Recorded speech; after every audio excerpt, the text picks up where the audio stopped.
Hello friends, આ ચીની ઢોસાને જોઈ અને કોઈ પણ નહીં કહે કે ઘરે જ બનાવેલા છે. તો એકદમ આ રીતના પરફેક્ટ ચીની ઢોસા તમે પણ ઘરે બનાવી શકશો અને સાથે સાથે જે ઢોસાનું બેટર છે એ પણ અહીંયા મેં ઘરે જ બનાવેલું છે. તો સૌથી પહેલાં તો આપણે ઢોસાનું બેટર લઈ લઈશું. તો એમાં ઢોસાનું બેટર કઈ રીતે બનાવવું છે જો એ જાણવું હોય તો તમે મારો પોળી ઇડલીનો વિડીયો જોઈ શકો છો. એમની અંદર મેં ઢોસાનું બેટર કઈ રીતે બનાવવું એ આપેલું જ છે. તો હવે ઢોસાનું જે બેટર છે એમને આ રીતે ઢોસાની તવી પર આપણે એકદમ સરસ રીતે સ્પ્રેડ કરી દેવાનું છે. તો સેન્ટરમાંથી આપણે કરતા જઈ અને છેક સુધી આ રીતે આપણે જે પણ ચમચાની મદદથી સ્પ્રેડ કરીએ છીએ એ રીતે સ્પ્રેડ કરીશું. એકદમ હળવા હાથે આપણે સ્પ્રેડ કરવાનું છે.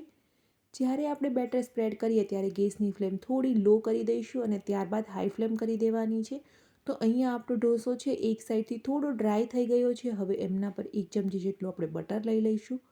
ત્યારબાદ મેં અહીંયા અનિયન લીધેલા છે, ટોમેટો લઈ લઈશું, કેપ્સિકમ અને ત્યારબાદ કેબેજ લઈ લઈશું. તો બધા જ સબ્જી છે એ આપણે એકદમ ઝીણી ચોપ કરેલી લેવાની છે. 1 ચમચી શેઝવાન સોસ લઈ લઈએ અને સાથે સાથે 1 ચમચી જેટલો કેચઅપ એડ કરી દેવાનો છે.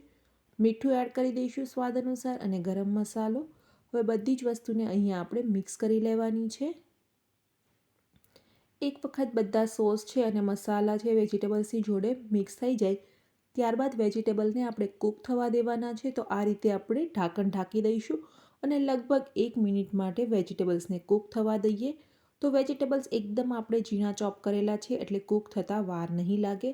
તો એક વખત આપણા વેજીટેબલ ચોપ થઈ જાય ત્યારબાદ આ રીતે એકદમ સરસ રીતે આપણા ઢોસા પર સ્પ્રેડ કરી લઈશું અને ત્યારબાદ અહીંયા આપણે ચીઝ ઉપરથી એડ કરી દેવાનું છે. તો મેં અહીંયા મોઝરેલા ચીઝ લીધેલું છે. તમે તમારી ઈચ્છા મુજબનું કોઈ પણ ચીઝ લઈ શકો છો.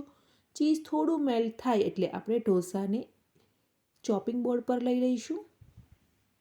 તો અહીંયા મેં ઢોસાને ચોપિંગ બોર્ડ પર લઈ લીધેલો છે અને ઉપર થોડા કોરિએન્ડર પણ આપણે એડ કરી દઈએ અને ત્યારબાદ આ રીતે આપણે એકદમ નાની નાની પટ્ટીઓમાં એમને કટ કરી લેવાનું છે અને આ રીતે આપણે રોલ કરી લઈશું.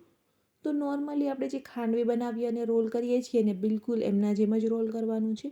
તો આપણા ચીની ઢોસા બનીને એકદમ પરફેક્ટ તૈયાર થઈ ગયા છે. તો એક જ ઢોસા બેટરની અંદરથી તમે ઘણી બધી વેરાયટીના ઢોસા બનાવી શકો છો. તો આ ચીની ઢોસાની રેસીપી કેવી લાગી કમેન્ટ કરીને જરૂરથી બતાવજો અને ચેનલને સબસ્ક્રાઈબ નથી કરી તો સબસ્ક્રાઈબ કરી અને બેલ આઇકન પર ક્લિક કરી દેજો જેનાથી તમને ડેઈલી નોટિફિકેશન મળતી રહે. અને જો વિડીયો પસંદ આવ્યો હોય તો વિડીયોને લાઇક કરવાનું અને ફ્રેન્ડ્સ અને ફેમિલીમાં શેર કરવાનું બિલકુલ ભૂલતા નહીં.